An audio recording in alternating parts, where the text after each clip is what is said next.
27 जनवरी 2025 को दिल्ली के गाजीपुर इलाके में सुनसान जगह पर झाड़ियों में एक सूटकेस जल रहा था। आग लगी हुई थी। जब दूर से लोगों ने देखा कि जंगल में आग लग रही है, झाड़ियों में आग लगी है, लोगों ने आसपास जाकर देखा, आग बुझाई। जब देखा तो सूटकेस पड़ा हुआ था, उस सूटकेस को जला दिया गया था। सूटकेस लगभग राख हो गया था। लेकिन जब लोगों ने देखा कि इसमें कोई डेड बॉडी भी पड़ी हुई है और डेड बॉडी आधी जल चुकी है, तो लोगों ने तुरंत इसकी सूचना पुलिस को दी। पुलिस मौके पर पहुंची और तो देखा कि सूटकेस पूरी तरह से जल चुका था और जो डेड बॉडी सूटकेस में बंद थी वो भी पूरी तरह से जल चुकी थी। आखिरकार पुलिस ने जब पूरी पड़ताल की तो पता चला कि जो डेड बॉडी सूटकेस में जलाई गई थी उस महिला का नाम है शिल्पा पांडे। शिल्पा पांडे 22 साल की थी। वो वही खोड़ा एक इलाका पड़ता है, खोड़ा में ही रहती थी। आखिरकार शिल्पा पांडे की हत्या किसने की, क्यों की, वो हत्यारा कौन है, आइए मामले की तह तक चलते हैं। दरअसल जब 27 जनवरी 2025 को पुलिस ने मामले की पड़ताल शुरू की कि आखिरकार इस सूटकेस में डेड बॉडी है किसकी, तो पुलिस को हल्के फुल्के कुछ दूर से ऐसे दस्तावेज, आधार कार्ड वगैरह ऐसा मिला जिसके आधार पर ये पड़ताल की गई कि जो डेड बॉडी जलाई गई है सूटकेस में, ये महिला है, इसका नाम है शिल्पा पांडे, जिसकी उम्र 22 साल है। आखिरकार शिल्पा पांडे को किसने मारा, किसने जलाकर मारा, हत्या का क्या कारण हो सकता है, हत्यारा कौन है और कैसे यहाँ पर सुनसान जगह पर डेड बॉडी लाई गई, अब पुलिस मामले की पड़ताल में जुट जाती है। पुलिस ने जब आसपास के सीसीटीवी फुटेज खंगाले तो उसमें एक कार दिखाई देती है, संदिग्ध कार दिखाई देती है। जब पुलिस ने आसपास के और सीसीटीवी फुटेज तलाशे तो पास के एक पेट्रोल पंप पर भी वही कार दिखाई दी। उस कार वाले ने कार में पेट्रोल भराया और एक बाटल में भी पेट्रोल लिया। अब पुलिस को यहाँ से शक बढ़ जाता है कि हो सकता है ये पेट्रोल जो बाटल में लिया गया है ये जलाने के लिए लिया गया हो। उस कार के आधार पर पुलिस ने और पड़ताल की तो पता चला कि ये कार बुलंदशहर की है। बुलंदशहर में उस कार मालिक को खोजा गया तो उस कार मालिक ने बताया कि ये कार हमने 1 साल पहले एक दिल्ली में कोई अनुज कुमार नाम का व्यक्ति रहता है उसको बेच दिया था और लिखा पढ़ी भी करा ली थी। अब पुलिस अनुज कुमार की तलाश में घूमने लगी। आखिरकार अनुज कुमार भी पुलिस की गिरफ्त में आ गया और अनुज कुमार से जब पुलिस ने पूछताछ की और सख्ती की तो सारे मामले का पर्दाफाश हो गया। दरअसल जिस महिला की जला करके मारा गया, जिसकी हत्या की गई, वो हत्या करने के बाद जिसकी डेड बॉडी सूटकेस में भर करके सुनसान जगह पर झाड़ियों में फेंक करके पेट्रोल डाल करके आग लगा दी गई, उस शिल्पा पांडे जिसकी उम्र 22 साल है, उसकी हत्या उसी के चचेरे भाई ने की थी। आखिरकार चचेरा भाई कौन है, हम आपको बता दें कि ये चचेरा भाई उसके साथ लिव इन में रहता था।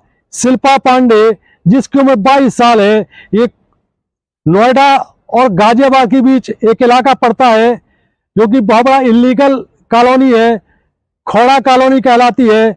खोड़ा कॉलोनी में शिल्पा पांडे अपने चचेरे भाई अमित तिवारी के साथ रहती थी। लिव इन में दोनों के साथ रात में अवैध संबंध स्थापित होते थे। कुछ दिनों से शिल्पा पांडे अपने कजिन, अपने चचेरे भाई अमित तिवारी से इस बात के लिए दबाव डाल रही थी कि वो उसके साथ शादी कर ले, कब तक वो तुम्हारे साथ इस प्रकार इलीगल रिलेशन में रहेगी। लिव इन में रहते रहते 2 साल हो चुके हैं। अमित तिवारी अपनी चचेरी बहन को काफी समझाता रहा, लेकिन शिल्पा पांडे इस बात के लिए अड़ जाती थी कि नहीं, अब तुम मुझसे शादी करनी पड़ेगी क्योंकि मैंने अपना सब कुछ तुमको सौंप दिया है। जब अमित तिवारी शिल्पा पांडे अपनी लिव इन पार्टनर से बहुत परेशान हो जाता है। तो ये घटना है 26 जनवरी 2025 की। 26 जनवरी 2025 को अमित तिवारी शराब पी करके अपने रूम पर पहुंचता है। इसी दौरान जो उसकी चचेरी बहन है शिल्पा पांडे, वो उससे बहस करती है कि तुम आजकल दारू बहुत पीने लगे हो और तुम बहुत बहकते हो और अपने जीवन के बारे में भी सोचो। हमने अपना पूरा जीवन तुम्हें सौंप दिया है और तुम ये बताओ मुझसे शादी कब करोगे। अमित तिवारी अपनी चचेरी बहन शिल्पा पांडे के बार बार शादी वाले दबाव से बहुत झल्ला जाता है और वो शिल्पा से लड़ाई झगड़े पर उतारू हो जाता है। शिल्पा भी बेकाबू हो जाती है और दोनों के बीच झगड़ा बढ़ जाता है। इसी दौरान अमित तिवारी ने अपनी चचेरी बहन शिल्पा पांडे का गला दबा करके मौके पर ही उसकी हत्या कर दी। हत्या करने के बाद अमित तिवारी ने अपने दोस्त अनुज कुमार को बुलाया। अनुज कुमार दिल्ली में कैब चला करके अपना जीवन यापन करता है, अनमेरिड है, लेकिन अमित तिवारी और अनुज कुमार बहुत गहरे मित्र हैं।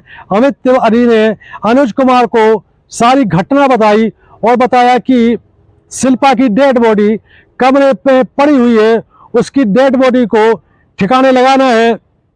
अनुज कुमार भी अपने दोस्त का साथ देने के लिए तैयार हो जाता है।